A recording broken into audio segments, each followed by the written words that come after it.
Imagine a world where nations stand tall, unburdened by the weight of debt. A utopia where governments are free to invest in their people without the shackles of interest payments. Sounds perfect, right? But what if I told you that this debt-free dream might not be all it's cracked up to be? Welcome to the Economy Unpacked Daily YouTube channel. From Wall Street to your street, we share the world of money in a clear way. Today, we're rediving into a topic that's close to many hearts and wallets: the idea of debt-free nations. It's a concept that resonates with many of us because we often think about national debt the same way we think about our personal finances. After all, who doesn't want to be debt-free? But here's the kicker: national debt isn't quite the same as your credit card bill. Let's start by understanding what we mean by national debt. When we talk about sovereign debt, we're referring to the money a government owes to its creditors. These could be other countries, international organizations, or even its own citizens. Governments issued bonds, essentially IOUs, promising to pay back the money with interest. It's crucial to distinguish this from private debt, the money owed by businesses and households. So why do governments borrow in the first place? Well, it's not just because they're shopaholics with a country-sized credit limit. Nations take on debt to fund major projects like building highways or schools to invest in their future.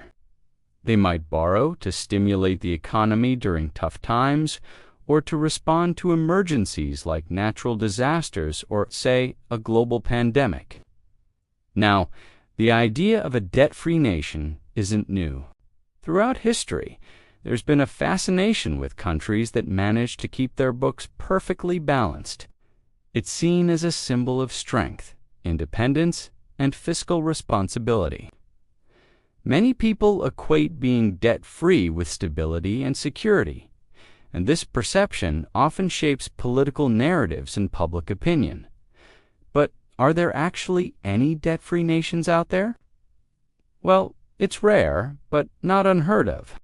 Historically, some oil-rich states have managed to avoid debt during boom times. Even today, there are a handful of small economies that maintain very low debt levels, often due to abundant natural resources or strict fiscal policies. But these are exceptions, not the rule, and they often come with their own set of challenges. Let's look at the bright side first. What are the advantages of having no national debt? For starters, it means greater financial independence. A debt-free nation isn't beholden to international creditors or subject to their demands.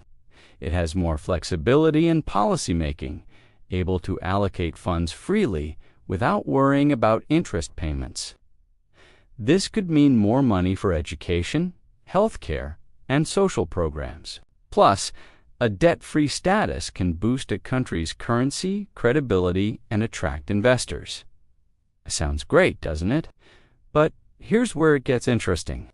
Being completely debt-free isn't always sunshine and rainbows. In fact, it can come with some hidden downsides that might surprise you. First off, having no debt means having no credit history.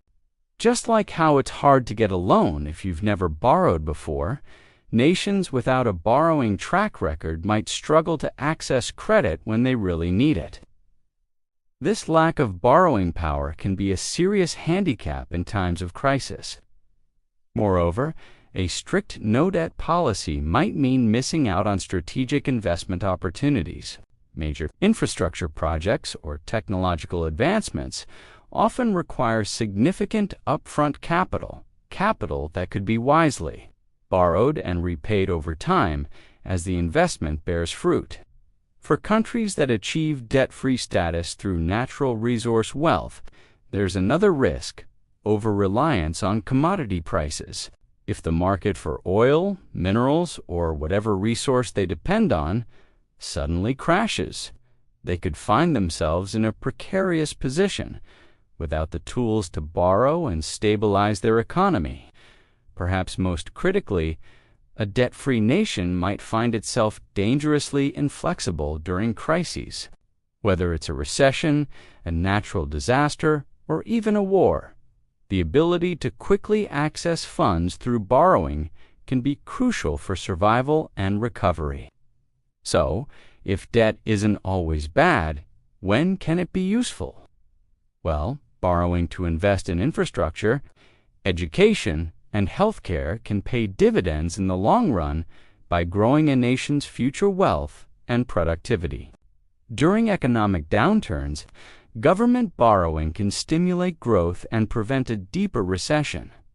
This is Keynesian economics in action. Debt can also build resilience.